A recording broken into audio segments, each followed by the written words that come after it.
Je m'appelle Luc, j'ai 68 ans. Je fais partie depuis plus de 20 ans d'un groupe d'hommes. Un groupe, un cercle d'hommes, c'est quoi? Ce sont des hommes qui souhaitent partager des aspects intimes de leur vie. Ils parlent ensemble de leur couple, de leurs difficultés professionnelles ou personnelles, de leur sexualité, de ce qui les passionne et les réjouit, de leurs réussites et de leurs échecs. Le groupe n'a pas de visée thérapeutique, il est autogéré. Les groupes hommes sont nés dans les années 90 à l'initiative de Guy Corneau, un thérapeute québécois. Lors de ses consultations, il constatait que les hommes disposaient de peu d'occasions dans leur vie quotidienne pour se confier en toute sécurité et en toute vérité. L'expression de leurs émotions était malvenue dans une société où ils devaient être des chefs de famille solides et courageux. Père manquant, fils manqué est le titre d'un best-seller de Guy Corneau écrit en 1989. Guy favorise alors la création d'un réseau de groupes de parole autogérés au Québec, groupes qui peuvent s'appuyer sur un guide de démarrage. J'aurais aimé faire partie d'un cercle de parole d'hommes. À la naissance de mon premier enfant, un fils, j'avais alors 25 ans. Moi qui n'avais pas eu de modèle de père, qui ne savais pas qui être, comment être, par exemple lorsque mon fils pleurait la nuit. Aujourd'hui, je me sens privilégié de faire partie d'un cercle de parole d'hommes à Lausanne. Nous sommes 7. Nous nous retrouvons toutes les 3 à 4 semaines. Et chacun notre tour, nous animons la rencontre et nous amenons le thème de la soirée. Pouvoir parler en toute liberté de ce qui fait ma vie, de mes doutes, de mes joies, de mes émotions, pour moi c'est une libération. Mais entendre, écouter les autres qui font de même, souvent ça m'éclaire sur d'autres façons de prendre la vie, d'autres façons de réagir.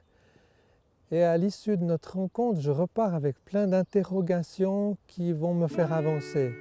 En Suisse romande existait un réseau de groupes hommes très vivant dans les années 2000, mais qui s'est étiolé jusqu'à aujourd'hui où nous ne sommes plus qu'une vingtaine d'hommes répartis sur 4 groupes.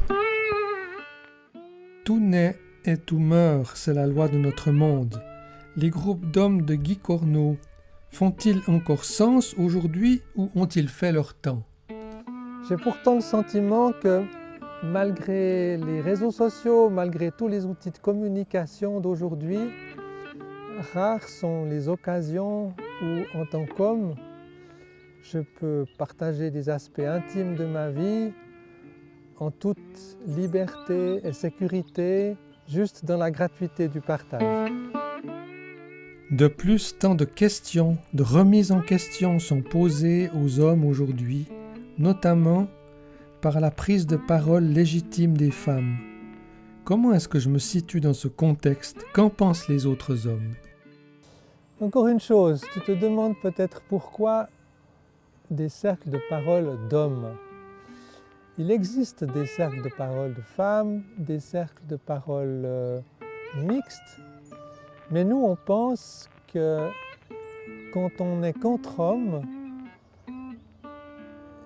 et qu'on exprime notre intimité, il n'y a pas de tentation de jouer un rôle, éventuellement de chercher à séduire la femme qui est dans le groupe ou les femmes qui sont dans le groupe. On se sent plus libre, je pense, pour exprimer ce qui n'est pas forcément reluisant dans notre vie, dans notre personnalité, nos faiblesses, nos doutes. Toi, tu en penses quoi de cette idée de cercle de parole d'hommes? Est-ce que tu penses que ça fait encore sens aujourd'hui? Et si oui, est-ce que tu rejoindrais un groupe existant ou à créer? Ça nous intéresse vraiment que tu nous donnes ton avis. Cette petite vidéo, c'est comme une bouteille à la mer.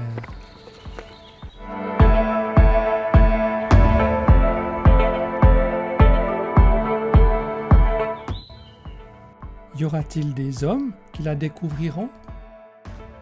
Fais-nous signe, envoie-nous un message, like cette page et transmets-la à tes amis.